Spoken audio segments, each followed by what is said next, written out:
Hello, everyone. Welcome to another episode of the I Will Aim podcast. Our topic for today is From Insight to Impact, Sandra Horton's journey to empower leaders. What happens when a leader learns to lead from inside out? In this episode, Sandra Horton's leadership strategist, transformational guide, and author shares breakthrough mindset shift and courageous practice that helps leaders elevate their purpose, performance, and impact. Welcome, Sandra. Thank you, Will. I'm so excited and delighted to be here today. Likewise, I'm looking forward to our conversation. But Yeah. before I start, I want to let people know how I know you. I met Sandra at a group called Mega Global Coaches. Arafat created this community of coaches globally, and we collaborate. We've been doing panel presentation, and also I want to share Sandra's book right here. I I just want love that people you to have know that yours. if One if you're moment. listening to this episode, please check this out. Goodread, Amazon, and buy Sandra's book, and definitely you'll love it. Thank you for also showing my book, Sandra. I really appreciate it. How about if we kick it off with a quick introduction? Yeah, absolutely. So, a little bit about me. Well, I'm your friendly Canadian, and I reside in the beautiful Pacific Coast in the suburbs of Vancouver, British Columbia. And I've had this most joyful opportunity to really not only transform my life, but live and come into alignment with what my chief aim and purpose is, which is all about, Will, as you know, conscious leadership. Because you have to know your story first before you can truly be it, then do it and have it. That's the transformation. And for 34 years, Will, I lived external. I lived out here. I didn't live in my heart. I didn't know who I was or where I came from until I had that moment of awakening. I know we're going to dig into that a little bit later. And it has led me truly to become certified in change management, completed my master's in leadership because I felt this is what I needed to do. And I've been able to help support others in emotional intelligence to really unlock their story. So I know we'll dive into a little bit more about my story and how I've kind of unlocked all of those areas. So I'm excited. Looking forward to our conversation. Let's start. Your journey, like Mm-hmm. you said, has taken you from being a thought leadership development to help people with collaborative work, and then more importantly, personal transformation. Mm-hmm. Like you said, what's that defining moment? Like you mentioned a bit of your history, but that defining moment that truly led you to this path right now. That's a great question because everyone has those aha moments, those moments of, wow, like this is who I am. So my moment actually came when I was completing a very simple unresolved story at the Masters of Leadership at Royal Roads University in Victoria, and I was walking into a just a regular first year class, and I unknowingly unlocked my childhood trauma story. And in Wow. unlocking my childhood trauma story, I realized in that instant that I always knew it was there, but I had suppressed it for 34 years. Like, think about that for a moment, Will. How many of people walking around, the audience that's listening to you, are walking around in their heads, but not connected to truly who they are? They may not know their childhood. They may just be living for values and beliefs of what their parents told them. And that's kind of what I did. I was a highly competitive person. I was the top in sales, but I was empty, Will. I was truly empty, not knowing myself except to be a high performing sales professional at that time. I was in pharmaceutical sales, but there was this emptiness and sadness in my heart. And I called myself prickly. And I didn't understand why I couldn't make a relationship. And in that moment, everything opened up. I could see my younger self. I could see that childhood trauma story. And I am a survivor of sexual assault. And I realized that that particular early moment, not knowing that it happened, had led to two failed marriages, had led to uncertainty, but yet I knew I was certain about that I could achieve anything and no one was going to take me down. And many people live their life like that. Like they're really externally focused. They don't know who they are. What do you want? They're living someone else's life. And it shows up in work environments. I see it all the time. I see that harshness, that inability to be self-aware of the own story you tell yourself. Like how many of your viewers may not be that friendly to themselves, that may not say kind words, like of affirmations. The power is in our ability to understand. And this all came clear in that aha moment. I needed to integrate into my adult self and surround my child self, my younger version of myself, and find that psychologically safe space. And when I did that, everything changed. Wow. Thank you for sharing that very challenging story. But I do relate with you when you talk about living your life based on other people's perspective and expectation. And Mhm. many of us, I think many people out there, including myself, for quite some time in my life was living through other people's lens, in my opinion. Like, what do they expect you to do? How should you conduct yourselves? And I'm glad you have that moment of like a internal transformation where you now internally know what you want to do. And my next question for you is, since that moment, how do you help people bridge that conversation, because that's a very tough conversation to have, and by doing that, helping them understand that would unlock certain doors that otherwise were locked for a long time. And the first thing that I'm going to come from my own personal lens and what I see in others that I work with as well. The first secret, and it's not so much a secret, but it's an acceptance to give yourself grace. That's number one. To understand that even in those hard times, and we all have these different challenging situations in our lives, could have trauma or not have trauma, it's giving ourselves grace to realize that this is a learning opportunity. And the reason I'm saying that is if you look at this as this is done onto me, and yes, it was, but how I interpreted and was able to, in a positive way, look at this, grieve the loss, grieve what was left, but then realize I have an opportunity. It's about opening up and reprogramming our subconscious mind. So, what I offer individuals to do is you don't have to spend a lot of time because, again, you don't know the level of the trauma or the experiences that person's going through. For me, what I found very helpful is I learned skills and techniques about self awareness. I started meditation. I realized and I learned the theories about how do I reprogram my subconscious mind because I didn't want to be that old story. I am not that story. It's something that I learned from that made me stronger, and that if we learn and have a growth mindset versus a fixed mindset, like Carol Dweck so wonderfully put out there, it's transformative. So that's a key secret. Again, I want to make sure I'm giving new things that your audience can do, think, or consider in this moment if they're experiencing perhaps being stuck or having these moments. And how do I get past this? Number one is to know you can reprogram your subconscious mind easily. And the reason I say easily is that you can make a choice today to change, to look at this as a learning. Now, the piece about understanding going through these quite substantial changes is different. The process is a little different than if it's a smaller change, but you still go through that grieving process.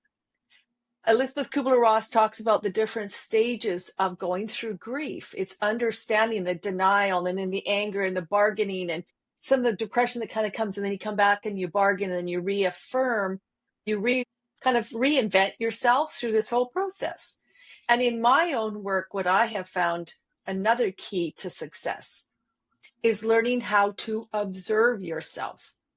Hmm. Because if we don't know our stories, like as I said earlier, guess what? We continue to do the same patterns because that's what we've always done. So I call this the core change model. Number one is you got to connect to yourself. That's like unlocking your mind and Mm. connecting into the heart. Then you, with purpose, must observe yourself. So learning to stop. So if you start to feel something that may make you feel uncomfortable, like in our gut brain, in our stomach area, or maybe Mm. the hairs in the back kind of go up, you just start to feel something. There's a feeling, emotions that are starting to stir in you. Observe yourself and make a decision to get out of that fight and flight mode in the back, your limbic overreaction, the reactionary, not the response, which is in the front of the brain. Observe yourself, take a breath, breathe in and out. Give yourself the time to really ground into yourself. That was foundational for me in that change. The next piece of the R is learn how to respond and not react. Yes, How are your that's emotions showing up? And then engage, then make the choice. These are core pieces that you can do right now to shift and take that learning and move forward. I think I love the first part you mentioned about giving yourself grace. And it's often hard Yeah. for someone who's gone through so much to actually give themselves grace. But that, I think, it's the most important ingredient. And as you mentioned, learning how to understand when that feeling and emotion is coming. And more Mhm. importantly, you mentioned is how do you respond to it? How do you understand the triggers and how do you respond to it? Do you have, for people who are listening out there thinking about, oh, I need this help right now, are there Mhm. any criteria to be a client for you, or do you have like a requirement of what does this person need to do or willingness to do to be the right client for you? That's a great question. And I, being a spiritual being, believe, having that faith inside me, I feel that people will come who are meant to come and that there's always alignment. Like you and I connected. I had the great honor of having you on my podcast. People we serve is diverse, and it really has that willingness to connect to the heart. And no matter where you are in your personal leadership journey, as long as you are open, you're willing to explore, you're willing to fall forward, as I always say, and just willing to truly just to try. And I know sometimes that word try can get a bad blame, Hmm. but it's the truth. It's how do you, in this moment, just with humility, with the knowingness that I really want to do this, with the motivation and the activation behind you, just take the choice, take the step, move forward. I find that's the people that I attract. And normally it's really quite interesting. It's people who are in transition, people who have been living a way of life for their parents, the Hmm. expectation, they're in this transition point. Also, I do a lot of work with professionals in the healthcare sector who are really burned out and people who really have low energy. They're just at their wits' end. They don't know how to change or to shift their whole state and how they are. And so, working through, we call it the Ives Horton leadership model. I take them through a pathway of going through self discovery. Those people who are open to self discovery, who then will be able to take that, understand how to change, the stages of change, apply it and practice it in their life, in their personal and professional lives, is the ideal person I love to work with because you're willing to go out and do it. And then you then, beautifully transition into finding your new purpose. There are ways of moving forward and then bringing others with you. Because how can you lead if you don't go into the inside of who you are? What do you want? Why are you here? You need to align to who the essence of you. And then you go and you do it and you show it, you integrate it, and people feel you. Well, I don't know if you've had that experience where, you're working with a client, you can feel where they're at.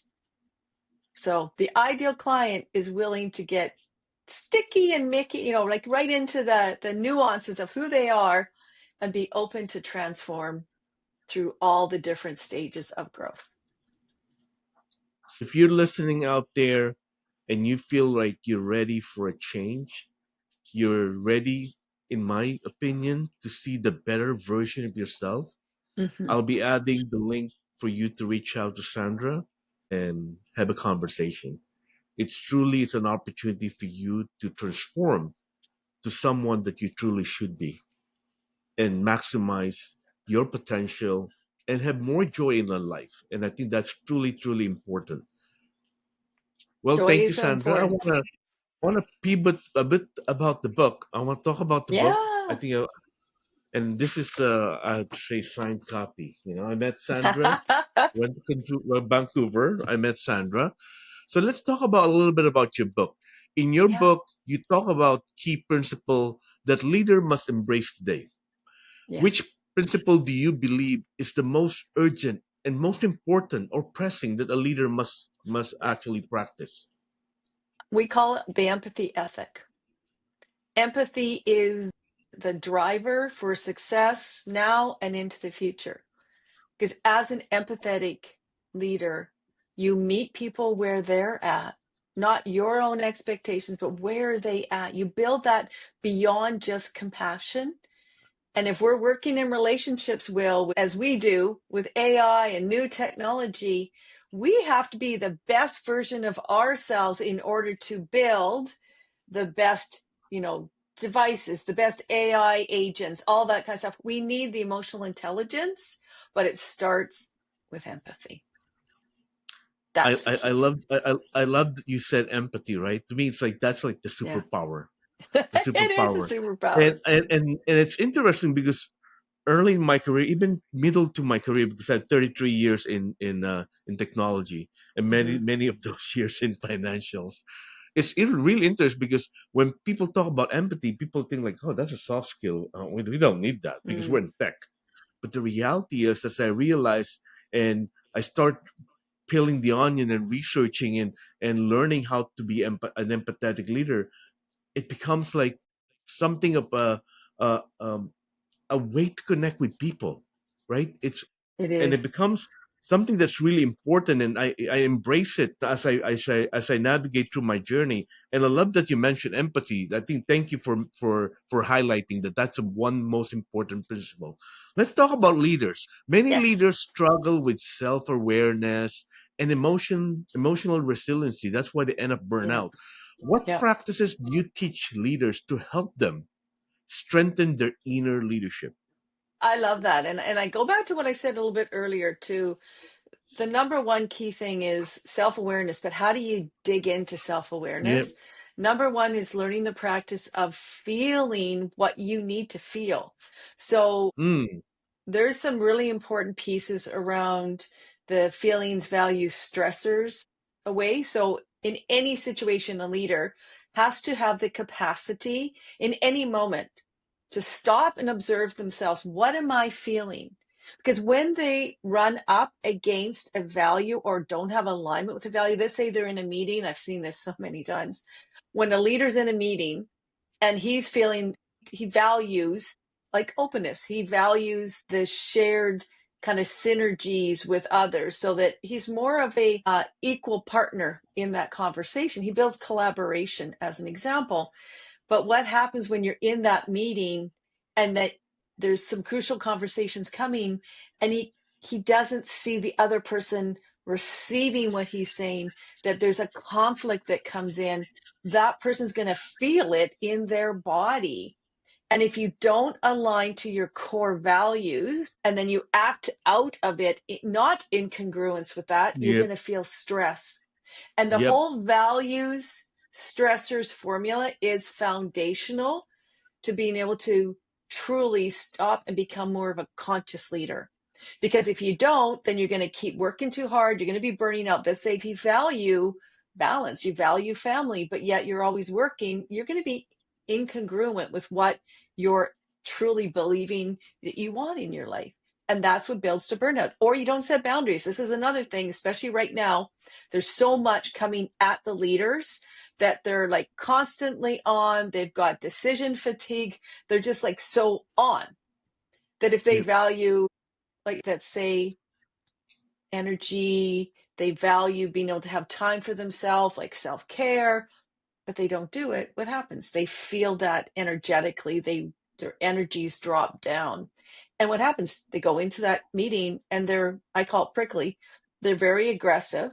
They're not assertive. There's a difference in emotional intelligence, right? Assertiveness is standing up, presenting your Yep. voice. Aggression is overseeing someone, over top, Yes. power, control. And this is where I'm seeing a lot of leaders. You need to understand the importance of emotions and being able to be in alignment when you start to feel something, that self-awareness, the emotional self-awareness, the triggers that are causing it, and then get into alignment. So if your work isn't supporting you in a certain way, then you have to have those crucial conversations with other colleagues or senior leaders to say, hey, this isn't working for me. And that can be a bit of a challenge, especially in this very reactionary state that we're in right now. It's interesting when you mention that you're working against your value. What Mhm. I tend to like picture is you're driving your car, but you're stepping on the brake the whole time, Exactly. right? But You're think about stepping it, on the like brake, but you're driving. how many people actually really truly know their values? I didn't know them when I was going through my, early transformative years, and I was the highest performing person, and at that time was Harris 3M in facsimile machines. I'm going to date myself. I was the top in Canada. I was making over like a lot of positive impact in the globe. I was so not in alignment with my values, but I knew what I had to do, but I didn't know why I had to go and do it.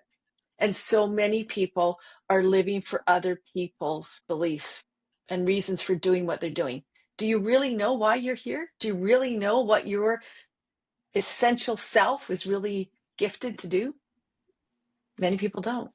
You have to go inside, stop, make the choice to go within and define your values right now, and then If relate you're the a leader, significance.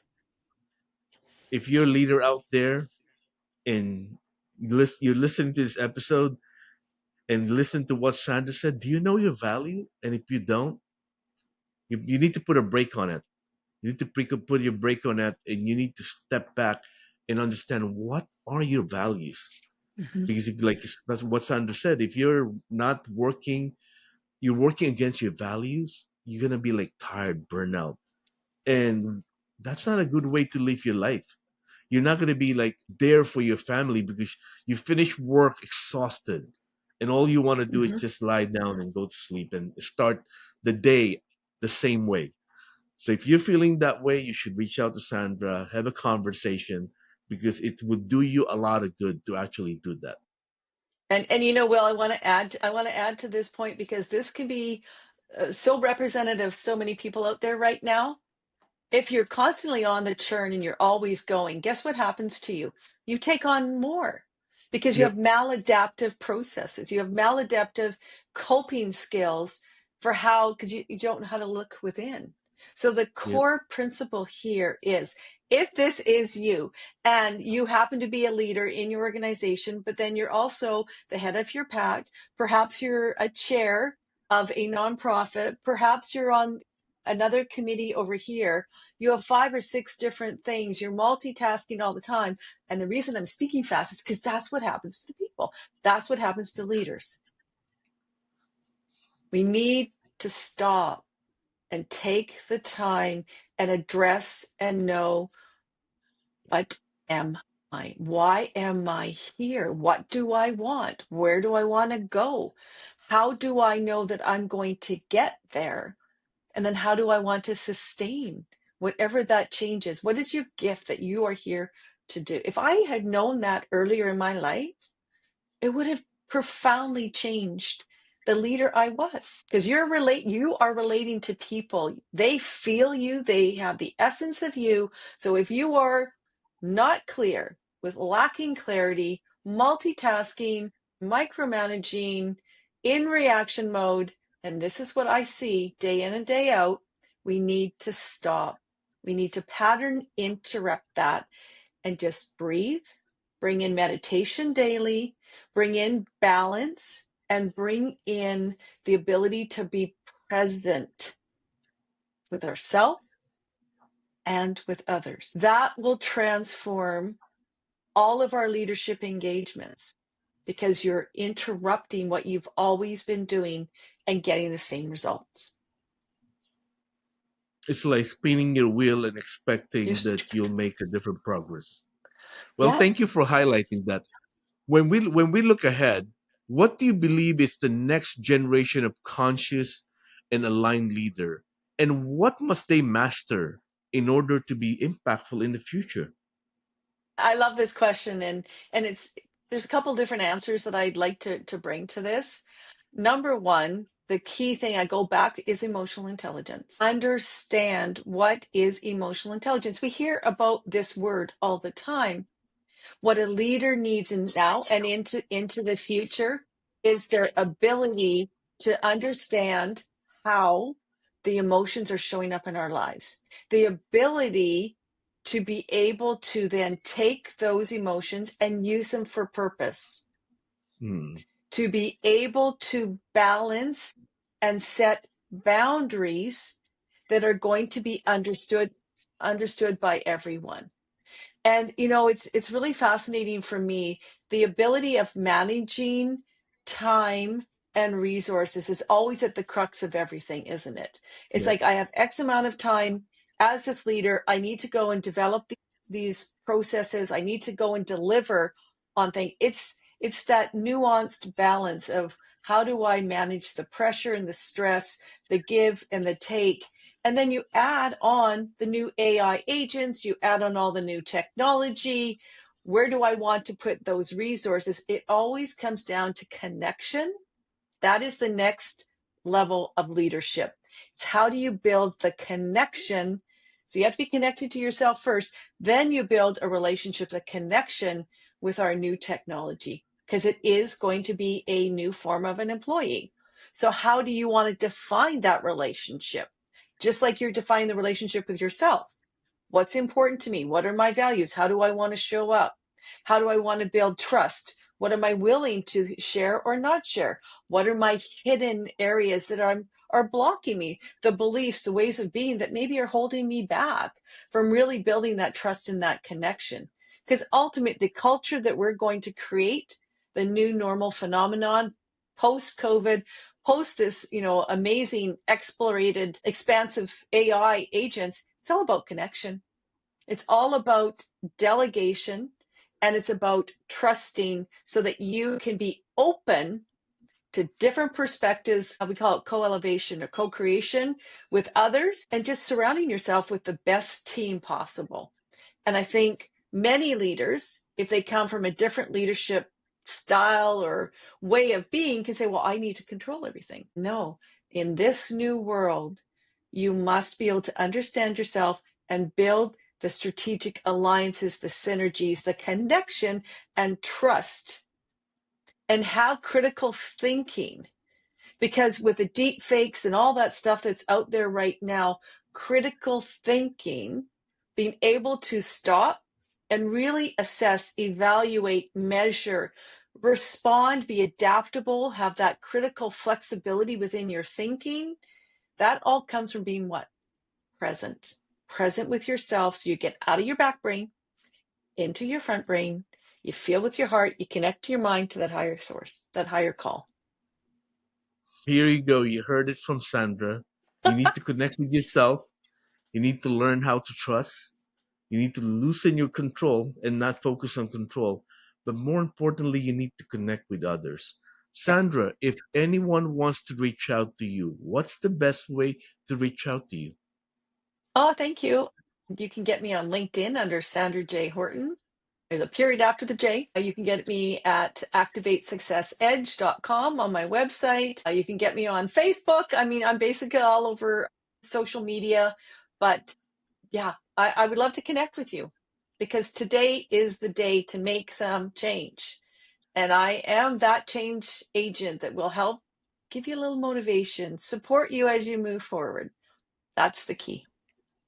And I really vouch for it. Sandra is the change agent.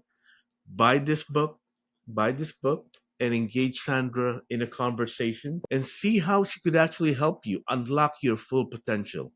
Thank you very much, Sandra, for your time. It's been a pleasure having you on my podcast. Thank you for sharing your gift to our audience. And if you're a listener out there stuck spinning your wheel, not leaving your values, I urge you to reach out to Sandra. Now is your moment. Now is your time. Thank you, Sandra, for your time. Have a good Thank you day. so much, Will. Thank you.